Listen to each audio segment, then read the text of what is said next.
আপনারা এখন দেখছেন সনাতন মিডিয়া প্লাস। চ্যানেলটিতে নতুন হলে এখনই সাবস্ক্রাইব। দুটো দিকে আলোচ্য বিষয়ে যাব। আর আজকে যতই ছাউনি আর চেয়ে ভালো হবে না, তাই যা আছে আছে বস্তু লইয়ে বিচার, তাই তো? রাধে রাধে। তাহলে কোথায় যেন আলোচনা ছিল?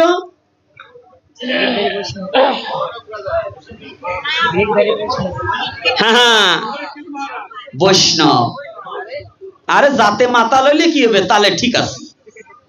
তো এইবার আরো বৈষ্ণবের দেশে আসছি, অর্থাৎ আমগ্রাম কিন্তু কোন বৈষ্ণব। তো এই জন্য একটু বলবো, কারণ কি জানেন, দুই সাইডে না বললে যাবো না, না বললেও, কারণ এটা বলতে হবে সংস্কারের কারণে। তো বৈষ্ণব কি? চাউনি তোমার মিষ্টি করো ভাষা, চলন তোমার মিষ্টি করে ঘুচাও সবার ব্যথা। চাউনি তোমার মিষ্টি করো ভাষা, চলন তোমার মিষ্টি করে ঘুচাও সবার ব্যথা। তাহলে বৈষ্ণব হচ্ছে সবার ব্যথা ঘুচাবার জন্য। বৈষ্ণব কিন্তু কাউকে আঘাত দেওয়ার জন্য নয়, নাকি বাবা? কি বৈষ্ণব কিসের জন্য? আঘাত দেওয়ার জন্য না আঘাত পাওয়ার জন্য? বৈষ্ণব পাও ধরবে, কিন্তু তবু সবার শান্তি কামনা করবে। তাহলে আমাদের সমাজের মধ্যে আমরা দেখেছি, যেখানে মন্দির সেখানে দলাদলি বেশি। এই মন্দির যেখানে, সেখানে দলাদলি বেশি কিনা বলুন? সত্য কথা বলবেন। দল গ্রামে ধর্ম নিয়েই বাঁধে, অধর্ম নিয়ে কিন্তু দল বাঁধে না। আপনার ছেলে অকাজ করছে, মেয়ে অকাজ করছে, জরিপানা দিয়ে গোপনে পাও ধরে মিশে আসবেন। কিন্তু যদি মন্দির নিয়ে বাজে, তাহলে কাছা দিয়ে মারামারি করব। তাহলে এইগুলো যদি সনাতন ধর্মে থাকে, তারা কোনোদিন সনাতনী না। বাবা সাউন্ডটা কিন্তু আর একটু ভালো করুন। এই সুবল, ওখানে একটু যা তো, আমি বলছি যা, কাজ হচ্ছে না। আমি কিন্তু আমার কণ্ঠে দ্বারা একদিন প্রোগ্রাম না, আমার একদিন প্রোগ্রাম না যে আমি 2 ঘন্টা আলোচনা করে চলে গেলাম। আমার সারা বাংলাদেশ চলতে হয়। কৃপা করে একদিন আলোচনা না, একদিনের জন্য আমি আসিনি। কণ্ঠটা নিরস করে দিচ্ছে, আমার টেনে নিয়ে যাচ্ছে, আমি কথা বলতে কষ্ট হচ্ছে, ফেটে যায়। তাহলে কথাটা একটু ধৈর্য সহকারে শ্রবণ করুন। আমি আবার লীলায় যাব, কিন্তু এই কথাগুলো না বললে মনের দুঃখ নিবারণ হবে না, তাই তো?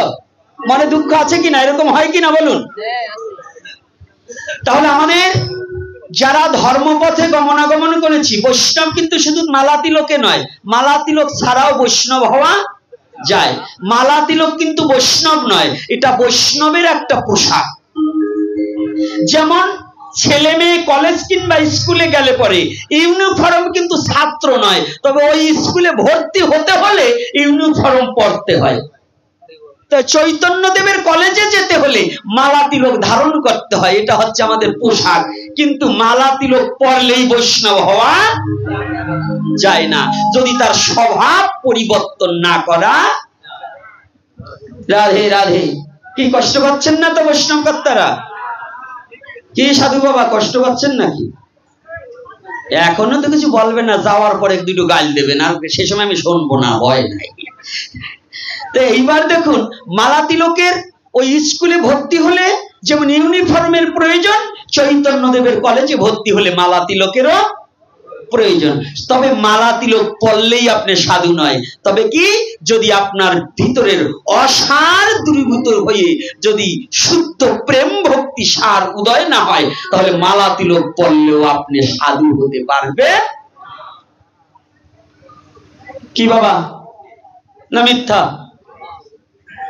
তাহলে আগে কি আমাদের আচরণটা পরিবর্তন করার দরকার আছে কিনা? তাহলে যদি আচরণ পরিবর্তন না হয়, তাহলে শুধু চরণ ধরাধরি করলে কাজ হবে না। আগে আচরণ পরিবর্তন করতে হবে। তা আচরণটা কি? এই বুড়িমা, কি হয়েছে? কি হয়েছে? কি হয়েছে বা? খবরদার মা, একবারে আর কয়দিন থাকবা, এখন চেঁচাচেঁচি করিও না, একটু শোনো। এই এখন যে রাষ্ট্রীয় প্রভাবের যে সমস্যাটা, এইরকম একটা সমস্যা হয়েছিল কবে জানেন? তখন সাক্ষাৎ পরম পুরুষ পরমেশ্বর ভগবান শ্রীকৃষ্ণ ছিলেন। কবে জানেন? উগ্রসেনকে যখন জোর করে রাজসিংহাসন থেকে নামিয়ে দিয়ে কংস রাজা হওয়ার নিমিত্তে যেদিন প্রয়াস করেছিলেন, কংস রাজা হয়েছিলেন। ভালো করে জানবেন, আমার এই কথাটার সাথে আজকে হরিকথার সাথে আরো কিছু হবে। আজকে মহাপ্রভু যেন কি বলাতে চাচ্ছে, এটা মহাপ্রভুর ইচ্ছা। সেদিন কোন দিন? উগ্রসেনকে জোর করে রাজসিংহাসন চ্যুত করে যেদিন কংস রাজা হয়েছিলেন। কংসের অত্যাচারের কথা যারা সাধুরা গ্রন্থ দর্শন করছেন তারা জানেন। তার চেয়ে ভয়ানক অত্যাচারী ছিলেন কংসের স্ত্রী অস্তি। নাকি? কংসের স্ত্রীর নাম কি বাবা? অস্তি না? আবার মাঝে মাঝে ভুলে যেতে পারি, বইলেন বাবা। ঠিক আছে তো? আচ্ছা আচ্ছা, আমার ওই বাবা যখন বলছে ঠিক তাহলে ঠিক, কারণ ভয় পাই আর গুলো নিয়ে না, এই ছেলে পেলে কটা নিয়ে ভয় পাই। মানে জাগো বয়স 80 হয়ে গেছে, ওরা কয় 80, এই জন্য। তো এইবার মথুরাতে এমন নির্দেশ দেওয়া হলেন, আজকে যেমন সনাতনী জাতি প্রাণ ভরে হরি নাম করতে পারছে না, প্রাণ খুলে হরি বলে ডাকতে পারছে না, তখনও কংসের রাজ্যে তখনও হরিনাম প্রাণ খুলে করতে পারবে না। কেন? যে হরিনাম বদনে উচ্চ স্বরে হরিনাম করবে, কৃষ্ণ বলে যে উচ্চ স্বরে ডাকবে, তার জিহ্বা কেটে দেওয়া হবে। যে কৃষ্ণকে দর্শনের লালসা করবে, তার নয়ন উপড়ে দেওয়া হবে। যে কৃষ্ণ নাম শ্রবণ করবে, তার কর্ণে তপ্ত সীসা ঢেলে দিয়ে কর্ণ বধির করে দেওয়া হবে।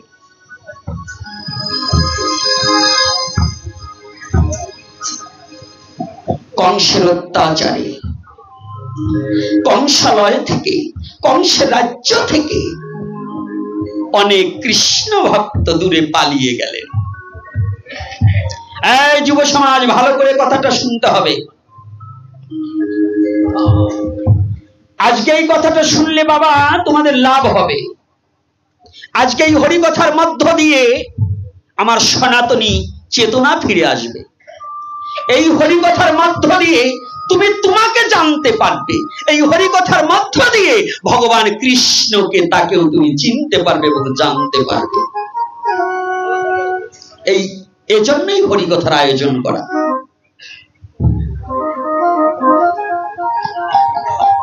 ভয়ে অনেকে পালিয়ে গেলে,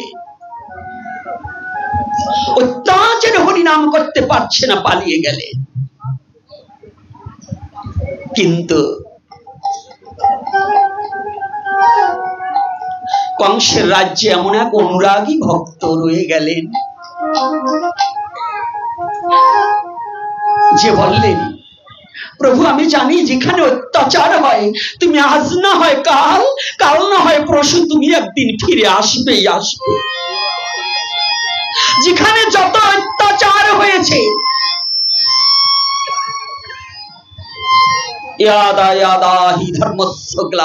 যেখানে যেখানে ধর্মের গ্লানি হয়েছে, গ্লানি মানে ধর্ম যেখানে মুছে দিতে চেয়েছে, সেখানেই ভগবান নিজেই আবির্ভাব হয়েছে। তবে আবির্ভাবের একটু তাৎপর্য আছে। আজকে শিক্ষিত সমাজ আছেন, আবির্ভাব দুই প্রকার। ভগবানের আবির্ভাব দুইবার হয়, একবার ক্ষণ অবতার আর একটা যুগ অবতার। যুগ অবতার 4 বার এসেছে ভগবান, আর ক্ষণ অবতার বহুবার এসেছে, আরো আসতে পারে, এতে কোনো চিন্তার কারণ নেই এবং সংশয়ের কারণ নেই। যুগ অবতার 4 যুগে 4 জন। এই 4 যুগের 4 যুগ অবতারকে সত্য যুগে ছিলেন হরি, তিতায় রাম ধনুকধারী, তারপরেতে কৃষ্ণ, কলিতে আমার গৌর হরি। এই 4 জন ভিন্ন। সনাতন ধর্মে কোনো যুগ অবতার নেই। এই চারজন হচ্ছে যুগ অবতার, ভালো করে বুঝে নিতে হবে। এই চারজন হচ্ছে কি? যুগ অবতার। সনাতন ধর্মে আর যত অবতারের কথা বলা হোক, অবতার হতে পারে ক্ষণ জন্মা, ক্ষণ অবতার, কিন্তু যুগ অবতার নই। যারা এই যে এখন আমি দেখছি আমাদের বাংলাদেশে কিছু কিছু ক্ষণ জন্মা মহাপুরুষের নামের পিছনে বলে যুগ অবতার, অমক অমক অমক, যুগ অবতারের মর্মটাই জানে না যে যুগ অবতার কাকে বলে। সনাতন ধর্ম এই না বুঝার কারণে ঠেলাঠেলি দলাদলি বেড়ে গেছে। অর্থাৎ যুগ অবতার কাকে বলছে এতটুকু বোধগম্য ওই শিক্ষিত তার হয়নি। জ্ঞানী নয় তো, শিক্ষিত হয়েছে, জ্ঞানী নয়। যদি জ্ঞানী হতো তাহলে জ্ঞানের দ্বারা ওজন করে বুঝতে পারতো যে যুগ অবতার কি আর ক্ষণ অবতার কি।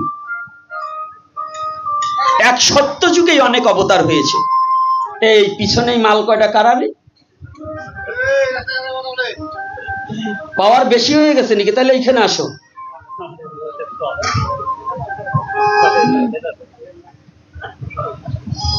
যদি ভালো না লাগে বাড়ি যেয়ে নাকি শস্যের তেলতে ঘুমাও, কিন্তু যারা এখানে কথা বলার জন্য নয়। কথাটাও কি বাবা, কি অন্যায় বলছি নাকি? তাহলে ক্ষণ জন্মা আর একটা হচ্ছে যুগ অবতার, আর একটা ক্ষণ অবতার। কিছু সময়ের জন্য ভূভার হরণ করবার জন্য, পৃথিবীকে রক্ষা করার জন্য ভগবান বহু রূপে, বহু ছলে, বহুবার এসেছে। যেমন নৃসিংহ ভগবান, এই নৃসিংহ ভগবান কিন্তু ক্ষণকালের জন্য আসছে, সারা জীবনের জন্য নয়, একটা যুগের জন্য আসেনি, শুধু প্রহ্লাদের বিশ্বাসটাকে রক্ষা করার জন্য এসেছিল। রাধে রাধে। এবং সনাতন ধর্মের ঈশ্বর সর্বশক্তিমান এই কথাটাকে প্রকাশমান করার জন্য ভগবান নৃসিংহদেব ফটিক স্তম্ভের মধ্য থেকেও প্রকাশ পেয়েছিল। ঈশ্বর সর্বশক্তিমান। এই যুব সমাজ, সনাতন ধর্মে ধর্মান্তরিত তো হয়ে যায়। আর এই ধর্মান্তরিত হয় কেন জানেন? সনাতন ধর্মের মূল তত্ত্ব জানে না। আর অহিন্দু যারা ওই সরলতার সুযোগ লইয়ে তারা সনাতন ধর্মের ছেলে মেয়েকে ভগবানের কুৎস কথা বলে বলে, অশাস্ত্রীয় কথা বলে বলে তাদের ধর্মান্তরিত করার একটা ফেসবুকে একটা ছেলে লিখেছে, আমার খুব ভালো লেগেছে, যে এই সনাতন ধর্ম থেকে কারা কারা ধর্মান্তরিত হয়। কারা? দুই প্রকারের শ্রেণীর লোক। যাদের পেটে ক্ষুধা বেশি, রাক্ষসে যাদেরকে ভর করেছে, ওরা খ্রিস্টান হয়। মানে খ্রিস্টান ধর্মে ভালো খাওয়া পাওয়া যায়, যা খুশি তাই খাওয়া যাবে, তাই সনাতন ধর্ম ছাড়িয়ে যায়। মানে ওই রাক্ষস যেগুলো, ওরা এই জন্য সনাতন ধর্মে অত খাবার পায় না, আর ক্ষুধা তো পেটে, ওই ক্ষুধা নিবৃত্ত করতে পারে না, এই জন্য ওরা অন্য ধর্ম গ্রহণ করে, রাক্ষসের দল। আর একটা যায় যাদের মৃত্যু ভয়, কাপুরুষ, যাদের মৃত্যুকে ভয়ে, যে আমি এই সনাতনে থাকলে বুঝি অমুক আমাকে মারবে, অমুক ই করবে, মানে নিজের কোনো শক্তি নাই, অপরের শক্তিতে তারা আবার ইসলাম ধর্ম গ্রহণ করে। প্রকৃত সনাতনী কোনোদিন ধর্মান্তরিত হতে পারে না। প্রকৃত সনাতনী কোনোদিন অন্য ধর্ম গ্রহণ করতে পারে না। পূর্বে ছিল, এখন আছে, ভবিষ্যতেও সনাতন থাকবে। যত সনাতনের প্রতি যত আঘাত এসেছে, পৃথিবীর অন্য কোন ধর্মের প্রতি এমন আঘাত আসলে সে ধর্ম টিকতো না, থাকতোই না, তার নাম পর্যন্ত মুছে যেত। সনাতন ধর্ম বিধায় এখনো সনাতন ধর্ম মাথা উঁচু করে দাঁড়িয়ে আছে। এখনো সনাতন ধর্ম বিধায় সনাতন ধর্ম মাথা উঁচু করে দাঁড়িয়ে আছে। এর কারণ কি জানেন? এই সেদিনকে দেখলাম, আমার ওই ছেলেটার ফোনে দেখলাম, একজন দাঁড়িয়েলা মৌলানা বলতেছে, নগরকান্দা সালথায় যত সংখ্যালঘু আছে 1 ঘন্টায় গিলে খেয়ে ফেলতে পারি। চাচা, চান্দা চাচা, অত লাফাইও না। গিলে খাইতে খাইতে ট্যাংরা মাছ যেদিন বাঁচবে একেবারে 3 কাটা ঢুকিয়ে যাবে, আরে কি পারবা না, অত গিলবার চাইও না। টাকি মাছ একটু লাফায় বেশি, এত লাভ দিও না টাকির দল। অর্থাৎ তোমাকে এত বড় কথা কেউ বলবার সুযোগ পায়নি। সনাতন ধর্মের সংখ্যালঘুদের গিলে খেয়ে ফেলবা, তাহলে তুমি রাক্ষস। রাক্ষসের কোনো ধর্ম নেই, সে সনাতন না, ইসলামও না, বৌদ্ধ না, খ্রিস্টান না, যে গিলে খাবার একজন মানুষকে গিলে খাওয়ার হুমকি দেয়, ও রাক্ষস, ও কোনোদিন কোনো ধর্ম অবলম্বনকারী না, ওর কোনো ধর্মই নেই। অর্থাৎ যে আর একটা ধর্মকে গিলে খাওয়ার হুমকি দিতে পারে, সে কোনোদিন কোনো ধার্মিক ব্যক্তি হতে পারে না। কথাটা কি রাগ করছেন নাকি আমার কথা? না যুক্ত নেই, না মিথ্যা বলছি বলুন? এই জন্য আর সনাতনীরা এইখানে ঠিক ঠিক বলতে পারেন না, লাগলে পরে আগাবার চান না, এটা আপনাদের একটা কাপুরুষতা, বুঝতে পারছেন? এই যে আগামী দিন মশাল মিছিল হবে, যেতে হবে, তারপরে লং মার্চ আছে, যতদিন পর্যন্ত সনাতনী জাতির 8 দফা দাবি মেনে না নেবে যে সরকারই আসুক, ততদিন রাজপথে শুয়ে থাকতে হবে, শুয়ে থাকতে হবে। যে সরকারই আসুক, আজ পর্যন্ত সনাতনীর কোনো দাবি প্রতিপালন করা হয় নাই। এজন্য আমাদের আরো কঠোর হতে হবে, আমরা পথে নেমে যাব, মৃত্যুকে পরোয়া করি না। আর যারা মৃত্যুর ভয়ে কাপুরুষত্ব হিজড়া খাতায় নাম দেবে, ওরাই সনাতন ধর্ম পরিত্যাগ করে অন্য ধর্ম গ্রহণ করবে, ওরা হিজড়া কাপুরুষ। সনাতনী কখনো স্বধর্ম পরিত্যাগ করতে পারে না। কি বাবা পারে? যে প্রকৃত সনাতনী তার মাকে ত্যাগ করতে পারবে, তার বাবাকে ত্যাগ করতে পারবে, তার রক্তকে অস্বীকার করতে পারবে? পারবে না। তাহলে আমাদের সেই কংসকেই কৃষ্ণ ভক্ত কোনদিন পরোয়া করেনি, আর এই কংসকেও কখনো কৃষ্ণ ভক্ত কখনো পরোয়া করতে পারবে না, করবেও না। কি ভয় পাচ্ছেন নাকি? রাধে রাধে, ভয় হচ্ছে নাকি? হ্যাঁ, না আবার কষ্ট হচ্ছে? বাবারে এখন আর হাত ছাড় দিও না, যা আছে থাক।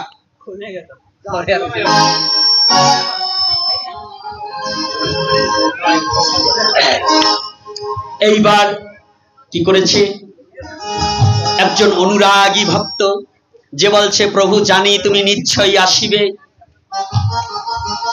সবার বিশ্বাস তো নষ্ট হয় না। কি বাবা বিশ্বাস নষ্ট হয়? এক গ্রামে কি সবাই সাধু আর সবাই কি চোর? ভালো মানুষও তো আছে। আমি খারাপ হতে পারি, এই বৈষ্ণবের বেশ পরে আমার অনেক খারাপ গুণ আছে, কিন্তু এই মালা তিলক পরে এমনও কোন শুদ্ধ ভক্ত আছে যে ভগবানের চরণ ছাড়া আর জীবনে কিছু জানে না। এমনও কোন ভক্ত আছে যে ভগবানের আপনজন হয়ে গেছে, ভগবান বসে বসে ওই ভক্তের কথা ভাবে। জানো, আমি সেই ধর্মে জন্মগ্রহণ করেছি যে ধর্মের ভক্ত শুধু ভগবানের কথা ভাবে না, ভগবান ভক্তের কথা ভাবে। ভক্ত শুধু ভগবানের জন্য চোখের জল ঝরায় না, ভগবান তার শুদ্ধ ভক্তের জন্য কাঁদে।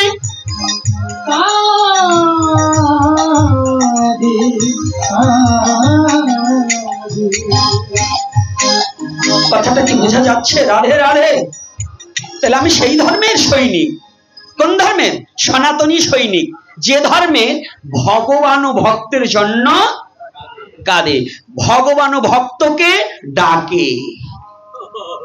আমি সেই ধর্মে জন্মগ্রহণ করেছি যে ধর্মের ভক্ত শুধু ভগবানকে ডাকে না, ভগবান ও ভক্তকে ডাকে। ডাকে কিনা?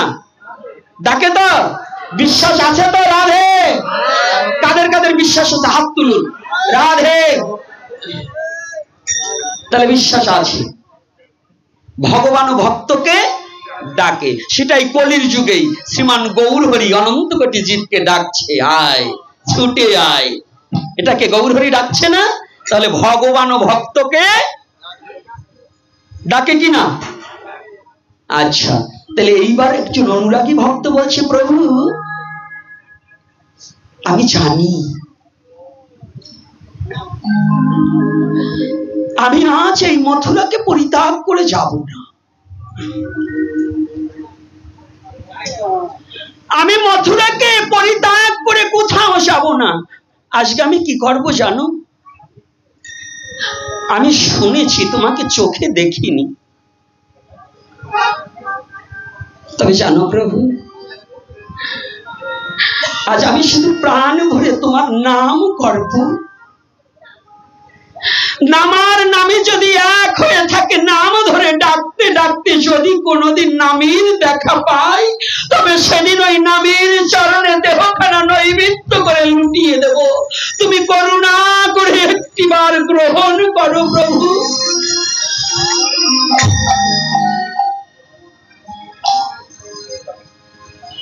অদূরে অরণ্যের মাঝে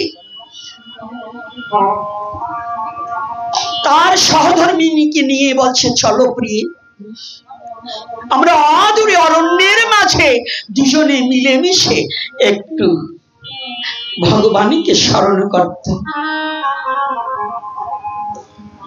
কংসের অত্যাচারে তো একটু প্রাণ ভরে হরিনাম করতে পারছি না।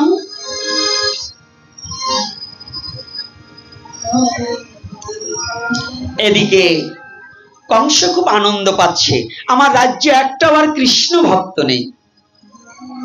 কি শয়তানের আনন্দ হয় না?